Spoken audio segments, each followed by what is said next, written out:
एक धनी सेठ थे, अत्यंत विनम्र और उदार, धर्म परायण, इतने कि कोई साधु संत उनके द्वार से निराश न लौटता, भरपेट भोजन पाता। भंडार का द्वार सबके लिए खुला था, जो हाथ पसारे वही पाए।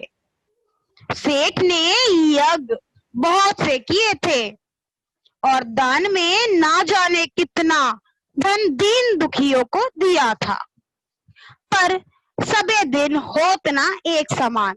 अकस्मात दिन बदले और सेठ की हालत पतली हो गई। सगी साथियों ने मुंह फेर लिया और नौबत यहाँ तक आ गई कि सेठ भूखों मरने लगे। उन दिनों एक प्रथा प्रचलित थी, यज्ञों के फल का क्रय विक्रय हुआ करता था। छोटा बड़ा जैसा यज्ञ होता तद अनुसार मूल्य मिल जाता। जब बहुत तंगी हुई तो एक दिन सेठानी ने कहा, ना हो तो एक यज्ञ ही बेच डालो। सुनकर पहले तो सेठ बहुत दुखी हुए, पर बाद में अपनी तंगी का विचार कर एक यज्ञ बेचने के लिए तैयार हो गए। सेठ के यहाँ से 10-12 कोस की दूरी पर कुंदनपुर नाम का एक नगर था, जिसमें एक बहुत बड़े सेठ रहते थे। लोग उन्हें धन्ना सेठ कहते थे। ये अफवाह थी कि उनकी सेठानी को कोई दैवी शक्ति प्राप्त है। अगर एमसीक्यू में आ जाए कि कुंदनपुर में कौन सा सेठ रहता था, तो आप लिखेंगे धन्ना सेठ, जिसने वह तीनों लोगों की बात जान लेती थी। धन की उसके पास कोई कमी ना थी। विपदग्रस्त सेठ ने उन्हीं के हाथ एक यज्ञ बेचने का विचार किया।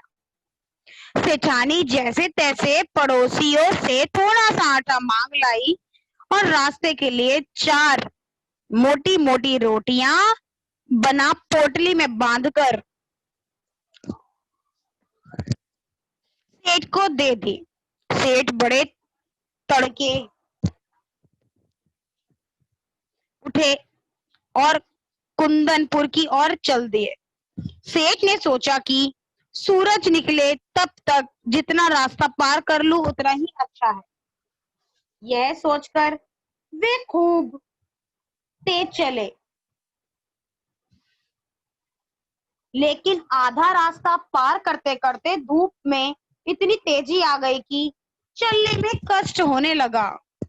पसीने से उनकी सारी देह लथपथ हो गई और पेट में चूहे कूदने लगे। सामने वृक्षों का एक कुंज और कुआं देखकर सेठ ने विचार किया, यहाँ थोड़ी देर रुककर भोजन और विश्राम कर लेना चाहिए। यह सोच वे उस कुंज की ओर बढ़े। पोटली से लोटा डोर निकाल पानी खींचा और हाथ पैर धोए।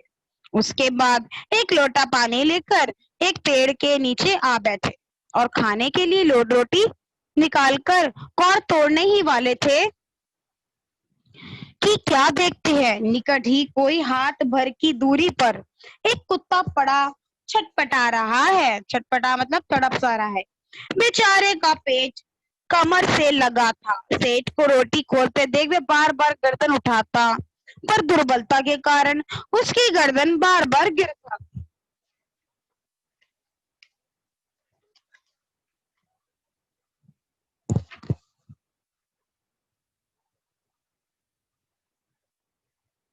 यह देख सेठ का हृदय दया से भर आया। बेचारे को कई दिन से खाना नहीं मिला दिखता है, तभी तो ये हालत हो गई है। सेठ ने एक रोटी उठाई और टुकड़े टुकड़े कर कुत्ते के सामने डाल दी। कुत्ता भूखा तो था ही, धीरे धीरे सारी रोटी खा गया। अब उसके शरीर में थोड़ी सी जान आती दिखाई दी। वह मुंह उठाकर सेठ की ओर देखने लगा। उसकी आंखों में कृतज्ञता थी। सेठ ने सोचा कि एक रोटी से और खिला दूं तो फिर चलने फिरने योग्य हो जाएगा। यह सोच सेठ ने एक रोटी और उठाई और टुकड़े टुकड़े करके उसे खिला दी। 2 रोटियां खाने के बाद कुत्ते के शरीर में शक्ति आ गई और खिसकता खिसकता सेठ के समीप आ गया। सेठ ने देखा कि अभी वह अच्छी तरह चल नहीं पा रहा है। आसपास कोई बस्ती भी नहीं दिखाई दे रही थी। सेठ ने सोचा एक रोटी इसे और दे दूं तो फिर ये अच्छी तरह चल फिर सकेगा। मेरा क्या है, जैसे दो खाई वैसे एक, थोड़ी देर में कुंदनपुर पहुंच ही जाऊंगा। सेठ ने तीसरी रोटी उठाई और कुत्ते को खिला दी। एक रोटी बची, उसे लेकर वे स्वयं वाले ही थे कि सेठ ने देखा कुत्ते की आंखें अब भी उसकी ओर जमी है। उन आंखों में करुण याचना है। सहसा सेठ के मुंह से निकला, हाय बेचारा ना जाने कितने दिन से भूखा पड़ा है। उनके मन में आया, मेरा काम तो पानी से भी चल सकता है। इस बेचारे मूक और बेबस जीव को एक रोटी और मिल जाए तो वह निश्चय ही इसमें इतनी शक्ति आ जाएगी कि किसी बस्ती तक पहुंच सके। सेठ ने अधिक सोच विचार नहीं किया और वह अंतिम रोटी भी कुत्ते को खिला दी। स्वयं एक लोटा जल पीकर तथा थोड़ा विश्राम लेकर उन्होंने अपना रास्ता पकड़ा। दिया जले सेठ कुंदनपुर पहुंचे। धन्ना सेठ की हवेली पर पहुंचे तो उन्होंने उठकर सेठ का स्वागत किया। पूछा, कहो सेठ जी कैसे आना हुआ?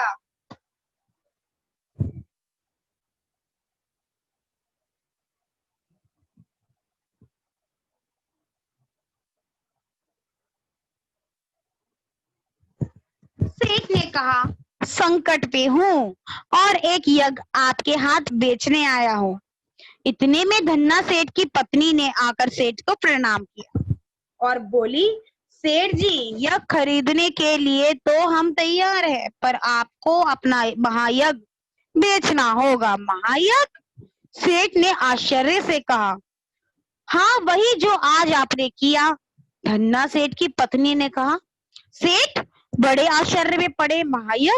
और आज वे समझ गए कि उनका मजाक उड़ाया जा रहा है।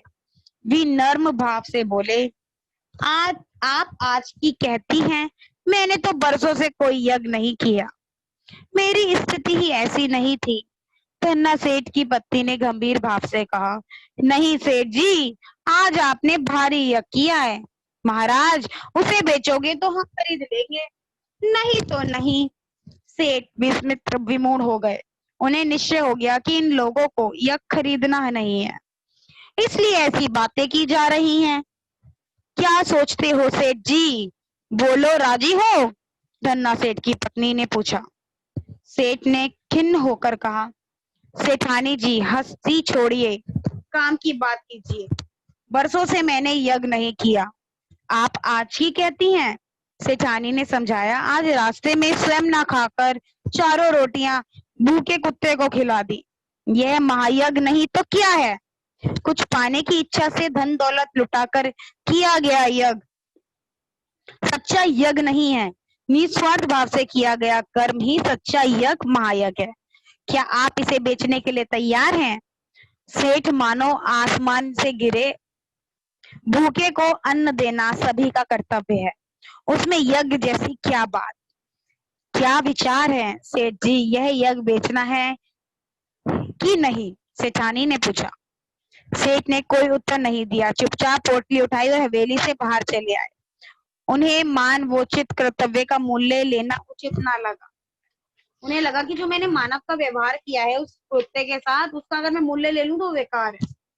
कुंदनपुर की धर्मशाला के चबूतरे पर भूखे पेट जैसे तैसे रात बिताकर पौ फटे वहां से चलकर अगले दिन शाम को सेठ अपने घर आ पहुंचे। सेठानी बड़ी बड़ी आशाएं लगाए बैठी थी। सेठ को खाली हाथ वापस आया देख आशंका से कांप उठी और बोली, क्यों धन्ना सेठ मिले? सेठ ने आद्योपात भारी कथा सुनाई। सुनकर सेठानी की सारी वेदना जाने कहाँ विलीन हो गई।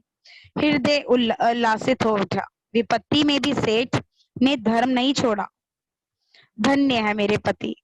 सेठ के चरणों की रज मस्तक पर लगाते हुए बोली, धीरज रखे, भगवान सब भला करेंगे। दिया बत्ती का समय हुआ तो सेठानी दिया जलाने उठी तो रास्ते में किसी चीज की ठोकर लगी। गिरते गिरते बची।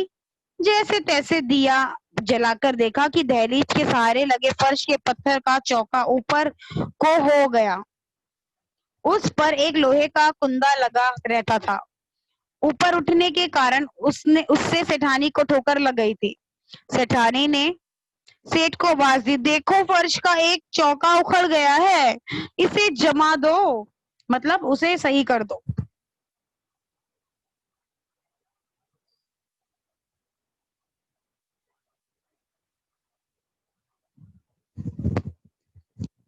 सेठ ने चौके को ठीक तरह जमाने के लिए उसमें लगे कुंडे को उठाया तो नीचे तहखाने की सीढ़ियां दिखाई दी।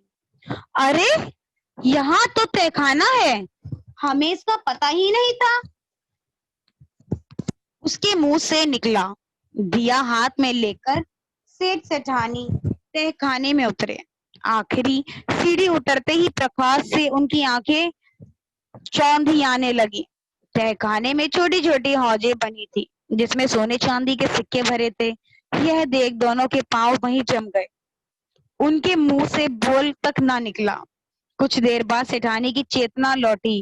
बोली, प्राणनाथ, यह महायज्ञ का पुरस्कार है। स्वयं भूखे रहकर एक प्राण की भूख मिठाई। यह महायज्ञ नहीं तो और क्या है। धन्ना सेठ की पत्नी ठीक ही कहती थी। निस्वार्थ भाव से किया कर्म ही सच्चा यज्ञ है। भगवान ने उसी महायज्ञ का पुरस्कार आपको दिया है। सेठ ने मनी मन भगवान को धन्यवाद दिया और प्रार्थना की कि हे भगवान, मेरी कर्तव्य बुद्धि को जगाए रखना, स्वयं कष्ट सहकर दूसरों के कष्ट कम कर सकूं, ऐसी बुद्धि और शक्ति मुझे देना। तो इस पार्ट में हमें समझ आया कि अगर हम, और ये चीज सीखने को मिली कि अगर हम दूसरों की मदद करें, दूसरों दीन दुखियों की अगर मदद करते हैं तो सबसे बड़ा पुण्य का काम वही है। ना कि हम भगवान की पूजा पाठ करें और लालच से करें तो उससे हमें कोई फल नहीं मिलेगा। जबकि अगर निस्वार्थ भाव से, ईमानदारी से अगर हम किसी की मदद करते हैं तो वही हमारा सच्चा कर्म है, धर्म है। तो आप लोगों को पाठ अच्छे से समझ आया? एक बार गर्दन हिला के मुझे बोल दीजिए, बहुत अच्छे से समझ आया? शाबाश, वेरी गुड। अब मुझे ये बताइए, कौन मुझे शॉर्ट में स्टोरी बताएगा जिसने अच्छे से सुनी है ये स्टोरी? कौन बताएगा? अंशी, चलिए बेटा बताइए। मैम नैतिक। अंशी, अंशी, मैंने अंशी का नाम दिया अभी। अंशी, पढ़ना नहीं है, आप बस ओरली मुझे बताओ क्या पढ़ा आपने। मैम इसमें एक सेठ होता है जो बहुत हाँ। विनम्र होता है। वो मैम सबकी मदद करता है, जिसको मतलब कोई उसके पास आता है तो वो निराश होकर नहीं जाता वापस। और वेरी मैम गुड। उसकी एक दिन उसकी हालत पतली हो गई, उसके पास पैसे नहीं थे, तो उसने से एक उससे भी बड़े सेठ के यहाँ जाने का इरादा किया। तो उसकी पत्नी ने दूसरों से आटा मांगकर उसके लिए 4 मोटी मोटी रोटी बांधी और पोटली उसको दे दी। और मैम रास्ते में फिर वो जाते जाते फिर बहुत तेज धूप हो गई और उसने वहां पे आगे एक वृक्ष था और एक पास में कुआं था, तो उसने सोचा कि वहां पे थोड़ा विश्राम किया जाए। उसने कुएं से पानी लिया और अपने हाथ पैर धोए और खाना खाने के लिए वृक्ष के पास जाकर बैठ गया। मैम वो रोटी खाने ही वाला था कि उसने देखा कि एक कुत्ता भूखा